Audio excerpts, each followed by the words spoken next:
Henry Ford was an American industrialist, the founder of the Ford Motor Company, and sponsor of the development of the assembly line technique of mass production. Although Ford did not invent the automobile or the assembly line, he developed and manufactured the first automobile that many middle-class Americans could afford. In doing so, Ford converted the automobile from an expensive curiosity into a practical conveyance that would profoundly impact the landscape of the 20th century. His introduction of the Model T automobile revolutionized transportation and American industry. As owner of the Ford Motor Company, he became one of the richest and best-known people in the world. He is credited with Fordism mass production of inexpensive goods coupled with high wages for workers. Ford had a global vision, with consumerism as the key to peace. His intense commitment to systematically lowering costs resulted in many technical and business innovations, including a franchise system that put dealerships throughout most of North America and in major cities on 6 continents. Ford left most of his vast wealth to the Ford Foundation and arranged for his family to control the company permanently. Ford was also widely known for his pacifism during the first years of World War I, and also for being the publisher of anti-Semitic texts such as the book The International Jew. Early life: Henry Ford was born July 30, 1863, on a farm in Greenfield Township, Michigan.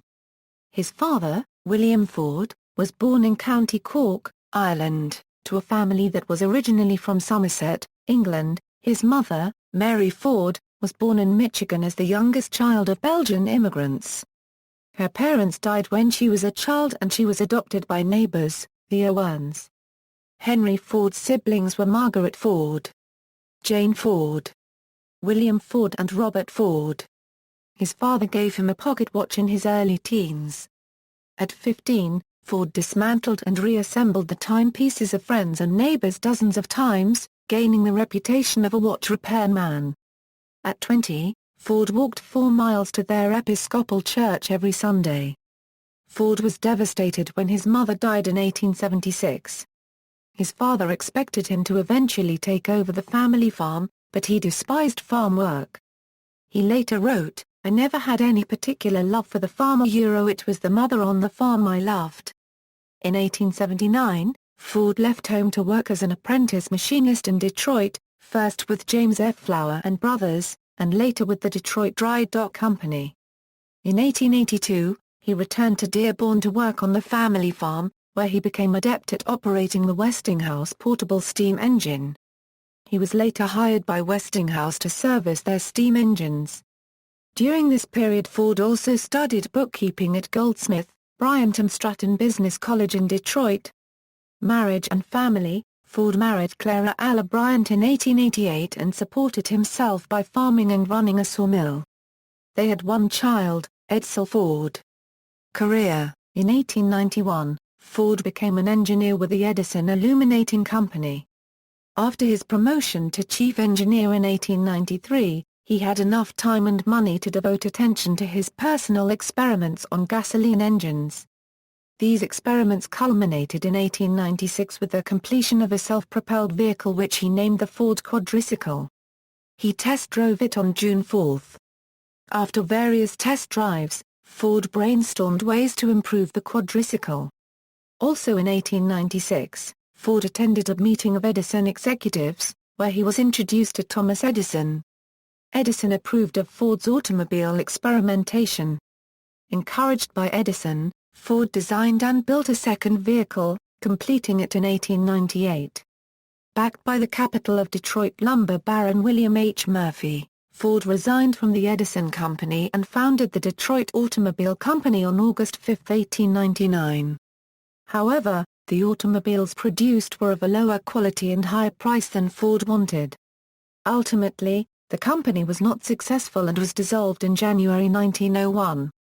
With the help of C. Harold Wills, Ford designed, built, and successfully raced a 26-horsepower automobile in October 1901. With this success, Murphy and other stockholders in the Detroit Automobile Company formed the Henry Ford Company on November 30, 1901, with Ford as chief engineer. In 1902, Murphy brought in Henry M. Leland as a consultant. Ford, in response, left the company bearing his name. With Ford gone, Murphy renamed the company the Cadillac Automobile Company. Teaming up with former racing cyclist Tom Cooper, Ford also produced the 80-plus horsepower Racer 999, which Barney Oldfield was to drive to victory in a race in October 1902. Ford received the backing of an old acquaintance, Alexander Y. Malcolmson, a Detroit-area coal dealer. They formed a partnership, Ford and Malcolmson, Limited, to manufacture automobiles. Ford went to work designing an inexpensive automobile, and the duo leased a factory and contracted with a machine shop owned by John and Horace E. Dodge to supply over $160,000 in parts. Sales were slow, and a crisis arose when the Dodge brothers demanded payment for their first shipment. Ford Motor Company. In response, Malcolmson brought in another group of investors and convinced the Dodge brothers to accept a portion of the new company. Ford and Malcolmson was reincorporated as the Ford Motor Company on June 16, 1903, with $28,000 capital. The original investors included Ford and Malcolmson, the Dodge brothers, Malcolmson's uncle John S. Gray, Malcolmson's secretary James Couzens, and two of Malcolmson's lawyers, John W. Anderson and Horace Rackham. Ford then demonstrated a newly designed car on the ice of Lake St. Clair, driving 1 mile in 39.4 seconds and setting a new land speed record at 91.3 miles per hour. Convinced by this success, the race driver Barney Oldfield, who named this new Ford Model 999 in honor of the fastest locomotive of the day, took the car around the country, making the Ford brand known throughout the United States.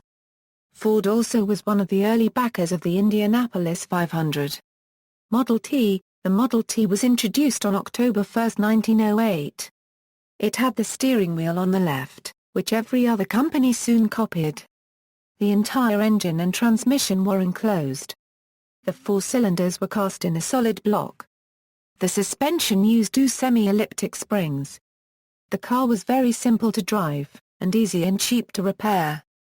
It was so cheap at $825 in 1908 that by the 1920s, a majority of American drivers had learned to drive on the Model T. Ford created a huge publicity machine in Detroit to ensure every newspaper carried stories and ads about the new product. Ford's network of local dealers made the car ubiquitous in almost every city in North America. As independent dealers, the franchises grew rich and publicized not just the Ford but the concept of automobiling.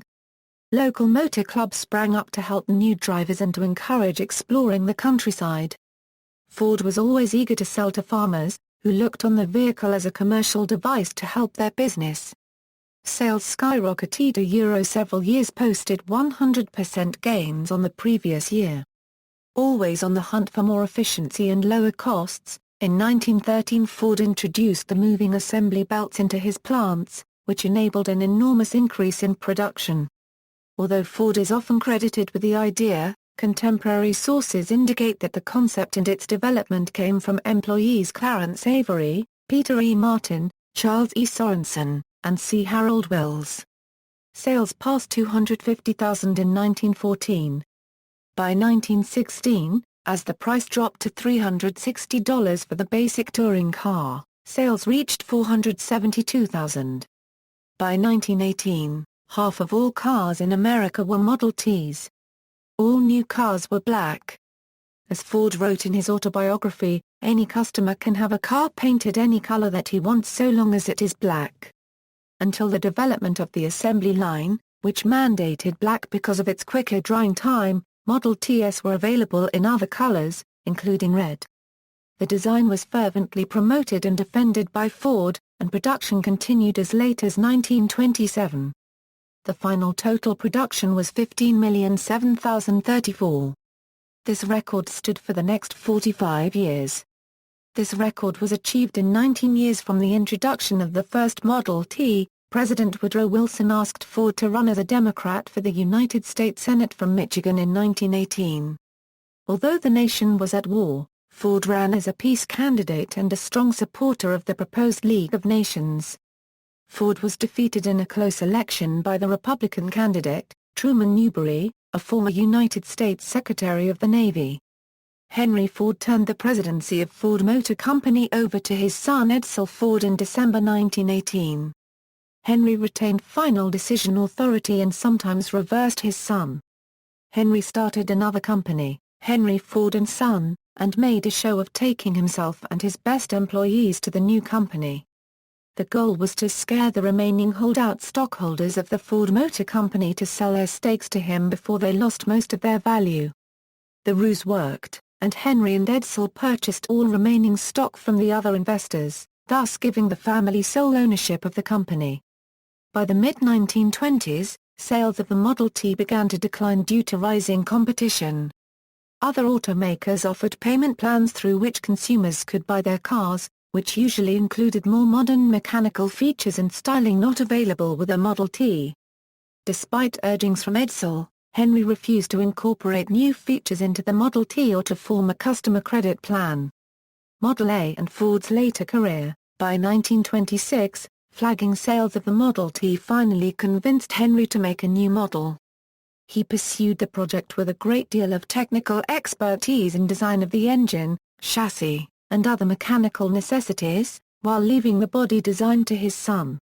Edsel also managed to prevail over his father's initial objections in the inclusion of a sliding shift transmission. The result was the successful Ford Model A, introduced in December 1927 and produced through 1931, with a total output of more than 4 million. Subsequently, the Ford Company adopted an annual model change system similar to that recently pioneered by its competitor General Motors. Not until the 1930s did Ford overcome his objection to finance companies, and the Ford-owned Universal Credit Corporation became a major car financing operation. Ford did not believe in accountants. He amassed one of the world's largest fortunes without ever having his company audited under his administration. Labor philosophy, the $5 workday. Ford was a pioneer of welfare capitalism, designed to improve the lot of his workers and especially to reduce the heavy turnover that had many departments hiring 300 men per year to fill 100 slots. Efficiency meant hiring and keeping the best workers. Ford astonished the world in 1914 by offering a $5 per day wage, which more than doubled the rate of most of his workers. A Cleveland, Ohio newspaper editorialized that the announcement shot like a blinding rocket through the dark clouds of the present industrial depression. The move proved extremely profitable. Instead of constant turnover of employees, the best mechanics in Detroit flocked to Ford, bringing their human capital and expertise, raising productivity, and lowering training costs. Ford announced his $5 per day program on January 5, 1914, raising the minimum daily pay from $2.34 to $5 for qualifying workers. It also set a new, reduced work week, although the details vary in different accounts. Ford and Crowther in 1922 described it as 6 8-hour days, giving a 48-hour week, while in 1926 they described it as 5 8-hour days, giving a 40-hour week. Detroit was already a high-wage city, but competitors were forced to raise wages or lose their best workers. Ford's policy proved, however, that paying people more would enable Ford workers to afford the cars they were producing and be good for the economy. Ford explained the policy as profit-sharing rather than wages. It may have been Cousins who convinced Ford to adopt the $5 day. The profit-sharing was offered to employees who had worked at the company for 6 months or more, and, importantly, conducted their lives in a manner of which Ford's social department approved. They frowned on heavy drinking, gambling, and deadbeat dads. The social department used 50 investigators, plus support staff, to maintain employee standards. A large percentage of workers were able to qualify for this profit sharing. Ford's incursion into his employees' private lives was highly controversial, and he soon backed off from the most intrusive aspects. By the time he wrote his 1922 memoir, he spoke of the social department and of the private conditions for profit sharing in the past tense, and admitted that paternalism has no place in industry. Welfare work that consists in prying into employees' private concerns is out of date. Men need counsel and men need help, often special help. And all this ought to be rendered for decency's sake. but the broad workable plan of investment and participation will do more to solidify industry and strengthen organization than will any social work on the outside. Without changing the principle, we have changed the method of payment. Labor unions. Ford was adamantly against labor unions. He explained his views on unions in Chapter 18 of My Life and Work. He thought they were too heavily influenced by some leaders who, despite their ostensible good motives, would end up doing more harm than good for workers.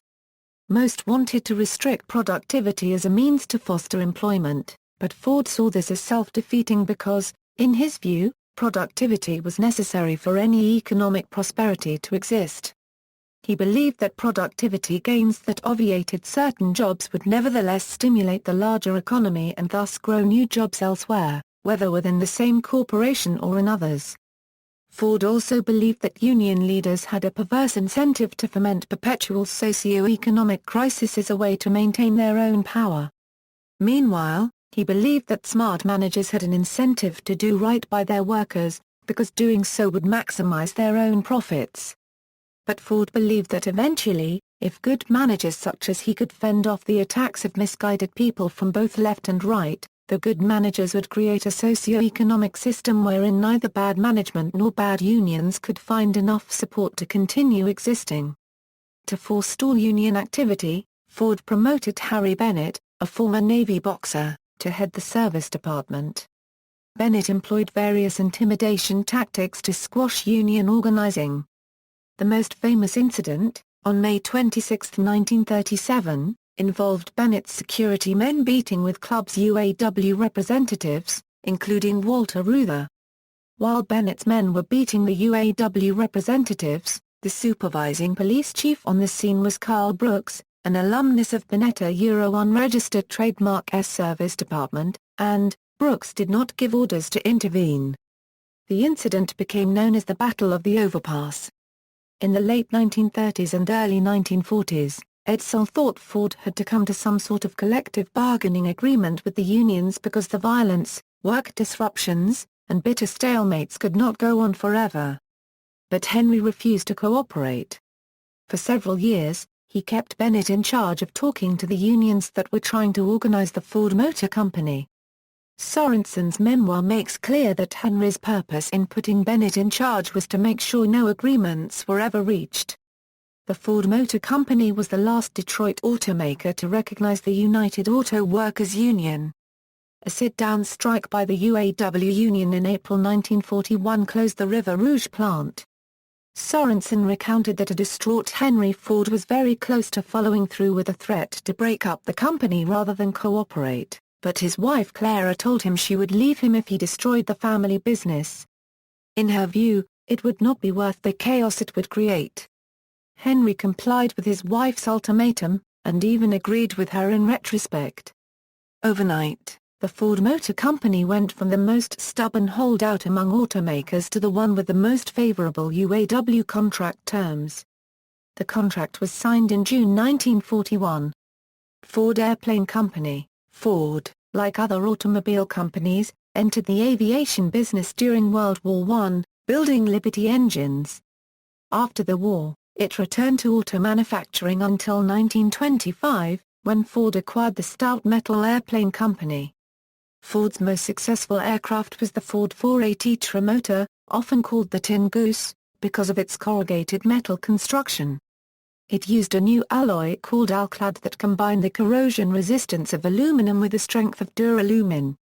The plane was similar to Fokker's Vivari 3M, and some say that Ford's engineers surreptitiously measured the Fokker plane and then copied it. The Trimotor first flew on June 11, 1926, and was the first successful U.S. passenger airliner, accommodating about 12 passengers in a rather uncomfortable fashion. Several variants were also used by the U.S. Army. Ford has been honored by the Smithsonian Institution for changing the aviation industry. 199 Trimotors were built before it was discontinued in 1933, when the Ford Airplane Division shut down because of poor sales during the Great Depression. Willow Run. Peace and War, World War I era, Ford opposed war, which he viewed as a terrible waste. Ford became highly critical of those who he felt financed war, and he tried to stop them. In 1915, the pacifist Russiger Schwimmer gained favor with Ford, who agreed to fund a peace ship to Europe, where World War I was raging. He and about 170 other prominent peace leaders traveled there. Ford's Episcopalian pastor, Reverend Samuel S. Markey, accompanied him on the mission. Markey headed Ford's sociology department from 1913 to 1921. Ford talked to President Wilson about the mission but had no government support. His group went to neutral Sweden and the Netherlands to meet with peace activists. A target of much ridicule, Ford left the ship as soon as it reached Sweden. Ford plants in the United Kingdom produced tractors to increase the British food supply, as well as trucks and aircraft engines. When the U.S. entered the war in 1917, the company became a major supplier of weapons, especially the Liberty engine for airplanes, and anti-submarine boats. In 1918, with the war on and the League of Nations a growing issue in global politics, President Woodrow Wilson, a Democrat, encouraged Ford to run for a Michigan seat in the U.S. Senate. Wilson believed that Ford could tip the scales in Congress in favor of Wilson's proposed league. "You are the only man in Michigan who can be elected and help bring about the peace you so desire," the president wrote Ford. Ford wrote back, "If they want to elect me, let them do so, but I won't make a penny's investment." Ford did run, however, and came within 4,500 votes of winning, out of more than 400,000 cast statewide. Ford remained a staunch Wilsonian and supporter of the League. When Wilson made a major speaking tour in the summer of 1919 to promote the League, Ford helped fund the attendant publicity. The coming of World War II and Ford's mental collapse, Ford had opposed America's entry into World War II and continued to believe that international business could generate the prosperity that would head off wars. Ford insisted that war was the product of greedy financiers who sought profit in human destruction. In 1939 he went so far as to claim that the torpedoing of U.S. merchant ships by German submarines was the result of conspiratorial activities undertaken by financier war makers. The financiers to whom he was referring was Ford's code for Jews. He had also accused Jews of fomenting the First World War. In the run-up to World War II and when the war erupted in 1939, he reported that he did not want to trade with belligerents. Like many other businessmen of the Great Depression era, he never liked or entirely trusted the Franklin Roosevelt administration, and thought Roosevelt was inching the U.S. closer to war.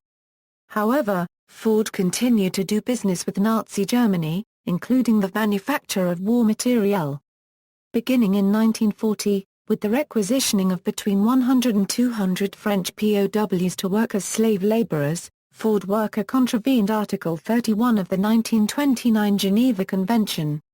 At that time, which was before the U.S. entered the war and still had full diplomatic relations with Nazi Germany, Ford worker was under the control of the Ford Motor Company. The number of slave laborers grew as the war expanded, although Wallace made it clear that companies in Germany were not required by the Nazi authorities to use slave laborers. When Rolls-Royce sought a U.S. manufacturer as an alternative source for the Merlin engine, Ford first agreed to do so and then reneged. He lined up behind the war effort, when the U.S. entered in late 1941. His support of the American war effort, however, was problematic. Once the U.S. entered the war, Ford directed the Ford Motor Company to construct a vast new purpose-built factory at Willow Run near Detroit, Michigan. Ford broke ground on Willow Run in the spring of 1941, and the first B-24 came off the line in October 1942. At 3,500,000 sqaft, it was the largest assembly line in the world at the time. At its peak in 1944, the Willow Run plant produced 650 B-24s per month, and by 1945 Ford was completing each B-24 in 18 hours, with one rolling off the assembly line every 58 minutes. Ford produced 9,000 B-24s at Willow Run, half of the 18,000 total B-24s produced during the war. When Edsel Ford died prematurely in 1943, Henry Ford nominally resumed control of the company, but a series of strokes in the late 1930s had left him increasingly debilitated, and his mental ability was fading. Ford was increasingly sidelined, and others made decisions in his name. The company was in fact controlled by a handful of senior executives led by Charles Sorensen, an important engineer and production executive at Ford.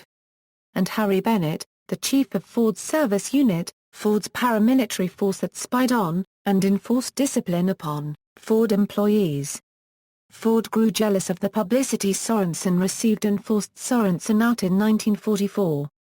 Ford's incompetence led to discussions in Washington about how to restore the company, whether by wartime government fiat, or by instigating some sort of coup among executives and directors.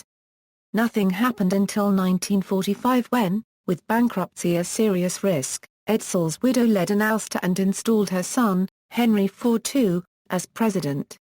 The young man took full control, and forced out Harry Bennett in a purge of the old guard in 1947.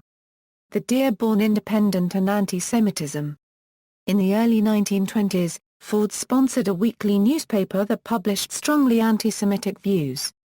At the same time, Ford had a reputation as one of the few major corporations actively hiring black workers, and was not accused of discrimination against Jewish workers or suppliers. He also hired women and handicapped men at a time when doing so was uncommon. In 1918, Ford's closest aide and private secretary, Ernest G. Liebold, purchased an obscure weekly newspaper for Ford, the Dearborn Independent. The Independent ran for 8 years, from 1920 until 1927, with Liebold as editor. Every Ford franchise nationwide had to carry the paper and distribute it to its customers. The newspaper published the Protocols of the Elders of Zion, which was discredited by the Times of London as a forgery during the Independent's publishing run. The American Jewish Historical Society described the ideas presented in the magazine as anti-immigrant, anti-labor, anti-liquor, and anti-Semitic. In February 1921, the New York World published an interview with Ford, in which he said, "The only statement I care to make about the protocols is that they fit in with what is going on." During this period, Ford emerged as a respected spokesman for right-wing extremism and religious prejudice, reaching around 700,000 readers through his newspaper. The 2010 documentary film Jews and Baseball, An American Love Story states that Ford wrote on May 22, 1920, "If fans wish to know the trouble with American baseball they have it in 3 words: too much Jew." In Germany, Ford's anti-Semitic articles from the Dearborn Independent were issued in 4 volumes, cumulatively titled The International Jew, the World's Foremost Problem, published by Theodor Fritsch, founder of several anti-Semitic parties and a member of the Reichstag. In a letter written in 1924, Heinrich Himmler described Ford as one of our most valuable, important, and witty fighters. Ford is the only American mentioned in Mein Kampf. Adolf Hitler wrote, "Only a single great man, Ford, who, to the Jews' fury, still maintains full independence from the controlling masters of the producers in a nation of 120 millions." Speaking in 1931 to a Detroit News reporter, Hitler said he regarded Ford as his inspiration, explaining his reason for keeping Ford's life-size portrait next to his desk. Stephen Watts wrote that Hitler revered Ford, proclaiming that "I shall do my best to put his theories into practice in Germany," and modeling the Volkswagen, the people's car, on the Model T. On February 1, 1924, Ford received Kurt Ludek, a representative of Hitler, at home. Ludek was introduced to Ford by Siegfried Wagner and his wife Winifred, both Nazi sympathizers and anti-Semites. Ludek asked Ford for a contribution to the Nazi cause, but was apparently refused. While Ford's articles were denounced by the Anti-Defamation League, the articles explicitly condemned pogroms and violence against Jews, but blamed the Jews for provoking incidents of mass violence. None of this work was written by Ford, but he allowed his name to be used as author. According to trial testimony, he wrote almost nothing. Friends and business associates have said they warned Ford about the contents of the Independent and that he probably never read the articles. However, court testimony in a libel suit, brought by one of the targets of the newspaper, alleged that Ford did know about the contents of the Independent in advance of publication. A libel lawsuit was brought by San Francisco lawyer and Jewish farm cooperative organizer Aaron Shapiro in response to the anti-Semitic remarks, and led Ford to close the Independent in December 1927. News reports at the time quoted him as saying he was shocked by the content and unaware of its nature. During the trial, the editor of Ford's own page, William Cameron, testified that Ford had nothing to do with the editorials even though they were under his byline. Cameron testified at the libel trial that he never discussed the content of the pages or sent them to Ford for his approval. Investigative journalist Max Wallace noted that, whatever credibility this absurd claim may have had was soon undermined when James M. Miller, a former Dearborn Independent employee, swore under oath that Ford had told him he intended to expose Shapiro. Michael Barkun observed that Cameron would have continued to publish such anti-Semitic material without Ford's explicit instructions seemed unthinkable to those who knew both men. Mrs. Stanley Ruderman, a Ford family intimate, remarked that "I don't think Mr. Cameron ever wrote anything for publication without Mr. Ford's approval."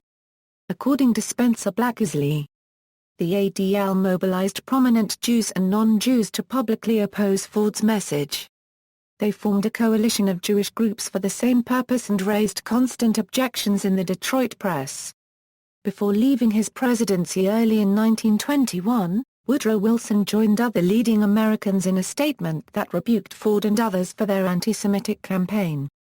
A boycott against Ford products by Jews and liberal Christians also had an impact, and Ford shut down the paper in 1927, recanting his views in a public letter to Sigmund Livingston, ADL.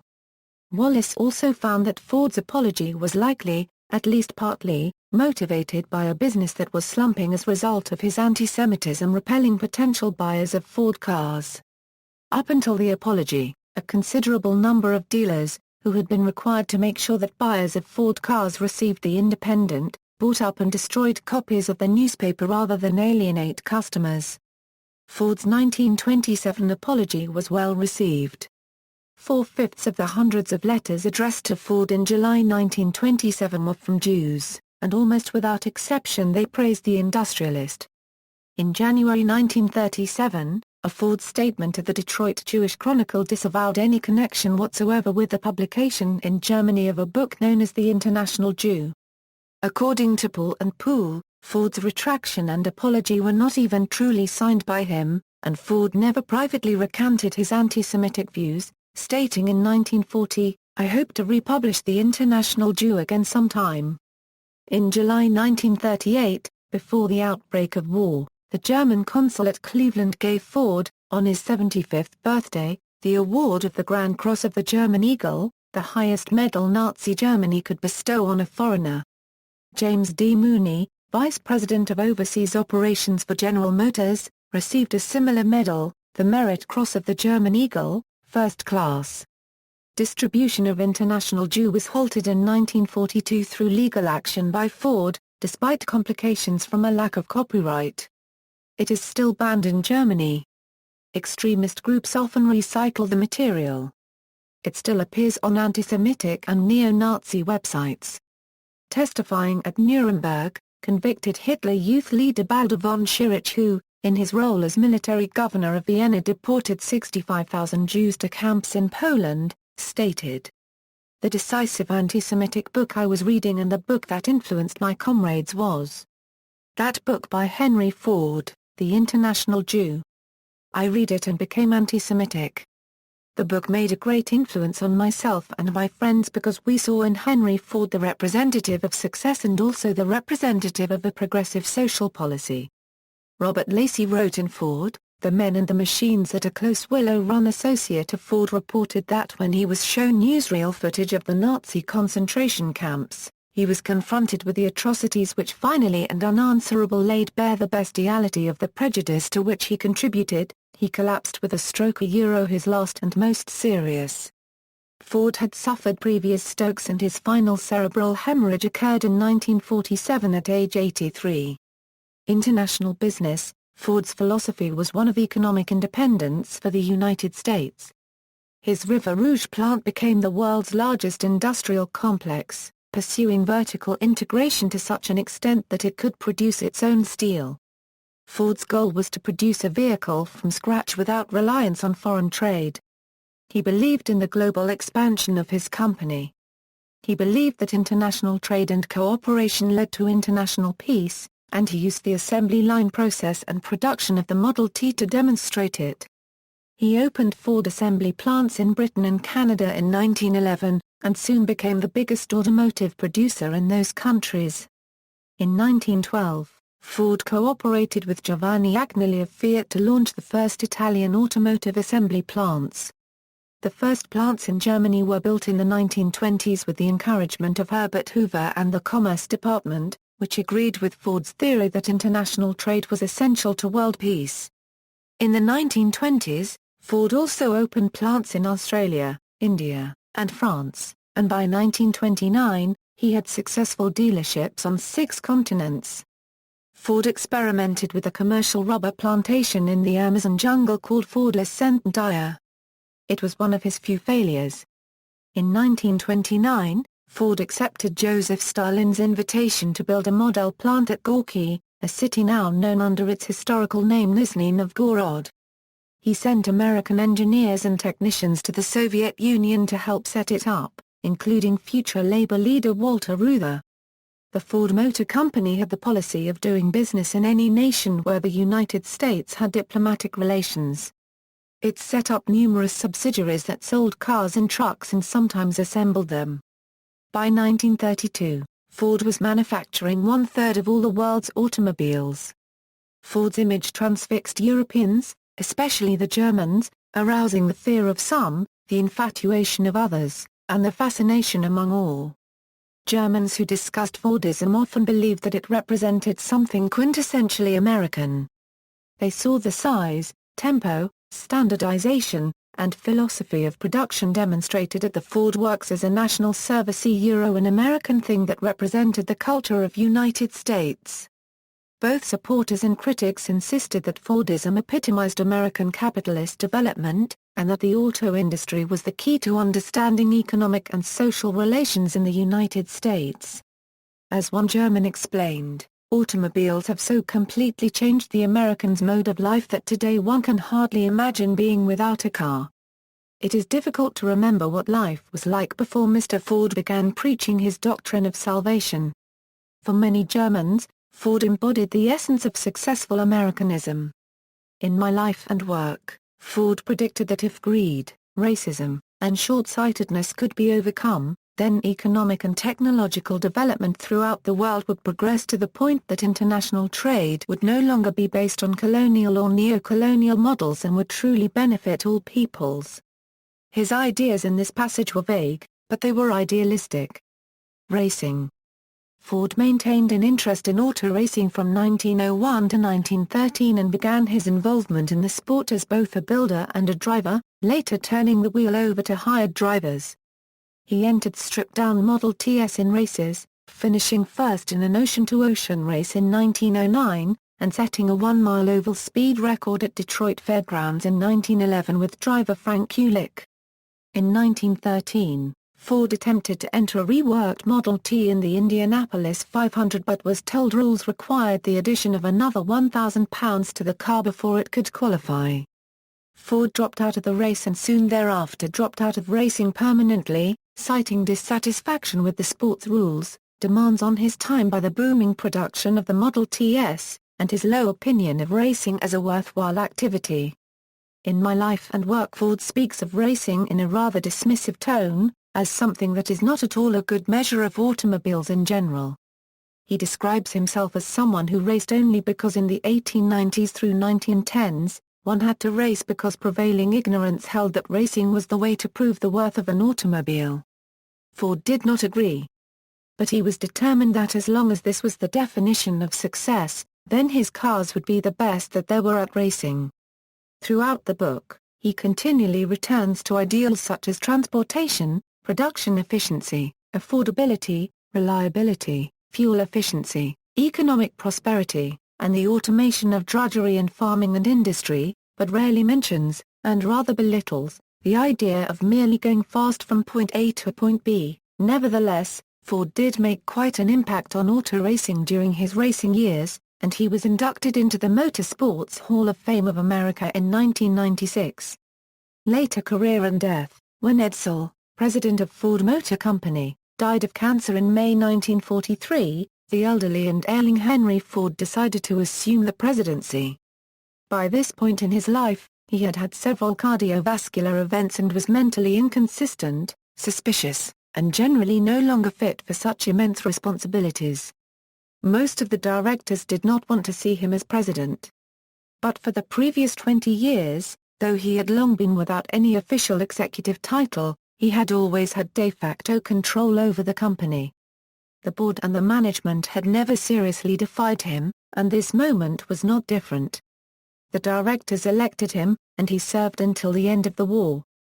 During this period the company began to decline, losing more than $10 a million a month. The administration of President Franklin Roosevelt had been considering a government takeover of the company in order to ensure continued war production, but the idea never progressed. In ill health, Ford ceded the presidency to his grandson Henry Ford II in September 1945 and went into retirement. He died in 1947 of a cerebral hemorrhage at age 83 in Fair Lane, his Dearborn estate. A public viewing was held at Greenfield Village where up to 5,000 people per hour filed past the casket. Funeral services were held in Detroit's Cathedral Church of St. Paul and he was buried in the Ford Cemetery in Detroit. Personal interests. A compendium of short biographies of famous Freemasons, published by a Freemason lodge, lists Ford as a member. The Grand Lodge of New York confirms that Ford was a Freemason, and was raised in Palestine Lodge No. 357, Detroit, in 1894. When he received his 33rd in 1940, he said, "Masonry is the best balance wheel the United States has." In 1923, Ford's pastor, and head of his sociology department, Episcopal minister Samuel S. Markey, claimed that Ford believed, or once believed, in reincarnation. Ford published an anti-smoking book, circulated to youth in 1914, called The Case Against the Little White Slaver, which documented many dangers of cigarette smoking attested to by many researchers and luminaries. At the time smoking was ubiquitous and was not yet widely associated with health detriment, so Ford's opposition to cigarettes was unusual. Interest in materials science and engineering. Henry Ford long had an interest in materials science and engineering. He enthusiastically described his company's adoption of vanadium steel alloys and subsequent metallurgic R&D work. Ford long had an interest in plastics developed from agricultural products, especially soybeans. He cultivated a relationship with George Washington Carver for this purpose. Soybean-based plastics were used in Ford automobiles throughout the 1930s in plastic parts such as car horns, in paint, etc. This project culminated in 1942, when Ford patented an automobile made almost entirely of plastic, attached to a tubular welded frame. It weighed 30% less than a steel car and was said to be able to withstand blows 10 times greater than could steel. Furthermore, it ran on grain alcohol instead of gasoline. The design never caught on. Ford was interested in engineered woods. Corn as a fuel source, via both corn oil and ethanol. And the potential uses of cotton. Ford was instrumental in developing charcoal briquettes, under the brand name Kingsford. His brother-in-law, for example Kingsford, used wood scraps from the Ford factory to make the briquettes. Ford was a prolific inventor and was awarded 161 U.S. patents. Florida and Georgia residences and community. Ford had a vacation residence in Fort Myers, Florida next to Thomas Edison that he bought in 1915 and used until approximately 1930. This home is next to the winter home of his dear friend Thomas Edison. It is still in existence today and is open as a museum. He also had a vacation home in Richmond Hill, Georgia which is still in existence today as a private community. Henry started buying land in this area and eventually owned 70,000 acres there. In 1936, Ford broke ground for a beautiful Greek Revival-style mansion on the banks of the Aviation River on the site of the 1730s plantation. The Grand House, made of Savannah gray brick, had marble steps, air conditioning, and an elevator. It sat on 55 acres of manicured lawns and flowering gardens. The house became the center of social gatherings with visitations by the Vanderbilts, Rockefellers, and the DuPonts. It remains the centerpiece of the Ford plantation today. Mr. Ford converted the 1870s Euro-era rice mill into his personal research laboratory and powerhouse and constructed an underground tunnel from there to the new home, providing it with steam. He contributed substantially to the community, building a chapel and schoolhouse and employing numerous local residents. Preserving Americana, Ford had an interest in Americana. In the 1920s, Ford began work to turn Sudbury, Massachusetts, into a themed historical village. He moved the schoolhouse supposedly referred to in the nursery rhyme, "Mary Had a Little Lamb," from Sterling, Massachusetts, and purchased the historic Wayside Inn. This plan never saw fruition. Ford repeated the concept of collecting historic structures with the creation of Greenfield Village in Dearborn, Michigan. It may have inspired the creation of Old Sturbridge Village as well. About the same time, he began collecting materials for his museum, which had a theme of practical technology. It was opened in 1929 as the Edison Institute. Although greatly modernized, the museum continues today. In popular culture, in Aldous Huxley's Brave New World, society is organized on Fordist lines, the years are dated AF. Or Anno Ford, and the expression "my Ford" is used instead of "my Lord." The Christian cross is replaced with a capital T for Model T. Upton Sinclair created a fictional description of Ford in the 1937 novel The Flivver King. Symphonic composer Ferд Groff composed a tone poem in Henry Ford's honor. Ford is treated as a character in several historical novels, notably E. L. Doctorow's Ragtime, and Richard Powers' novel Three Farmers on the Way to a Dance. Ford, his family, and his company were the subjects of a 1986 biography by Robert Lacey entitled Ford, The Men and the Machine. The book was adapted in 1987 into a film starring Cliff Robertson and Michael Ironside. In the 2005 alternative history novel The Plot Against America, Philip Roth features Ford as Secretary of Interior in a fictional Charles Lindbergh presidential administration. The British author Douglas Galbraith uses the event of the Ford peace ship as the center of his novel King Henry. Ford appears as a great builder in the 2008 strategy video game Civilization Revolution. Honors and recognition: in December 1999, Ford was among 18 included in Gallup's list of widely admired people of the 20th century, from a poll conducted of the American people. In 1928, Ford was awarded the Franklin Institute's Elliott Cresson Medal. In 1938, Ford was awarded Nazi Germany's Grand Cross of the German Eagle, a medal given to foreigners sympathetic to Nazism. The United States Postal Service honored Ford with a prominent American Series 12-cent postage stamp. See also: Detroit, Toledo and Ironton Railroad, Dodge v. Ford Motor Company, Edison and Ford Winter Estates, Fairlane, Ferdinand Porsche, Ford Family Tree, List of people on the cover of Time magazine, 1920s, List of wealthiest historical figures, William B. Mayo, Notes. Citation for Succession Box, Henry Ford and Family. Retrieved May 29, 2013. Henry Ford resigned for the second time at the end of World War II. His eldest grandson, Henry Ford II, became president on September 21, 1945. Even as Henry Ford II drove the industry's first post-war car off the assembly line, he was making plans to reorganize and decentralize the company to resume its pre-war position as a major force in a fiercely competitive auto industry. Henry Ford II provided strong leadership for Ford Motor Company from the post-war era into the 1980s. He was president from 1945 until 1960 and chief executive officer from 1945 until 1979. He was chairman of the board of directors from 1960 until 1980, and remained as chairman of the finance committee from 1980 until his death in 1987. References: Memoirs by Ford Motor Company Principals. Biographies. Specialized studies. Further reading. External links. Automobile History on Linear Euro Henry Ford's History and Photos, full text of My Life and Work from Project Gutenberg, commentary on Ford's My Life and Work, notable quotations and speech excerpts, timeline, quotes. Nevins and Hill tell the story of Peace Ship in American Heritage, college student reports on the 1915 Peace Ship Expedition, the Henry Ford's Heritage Association, American Corporations and Hitler, the Washington Post reports on Ford and General Motors' response to alleged collaboration with Nazi Germany, Power, Ignorance, and Anti-Semitism, Henry Ford and His War on Jews by Jonathan Logston, Hanover Historical Review.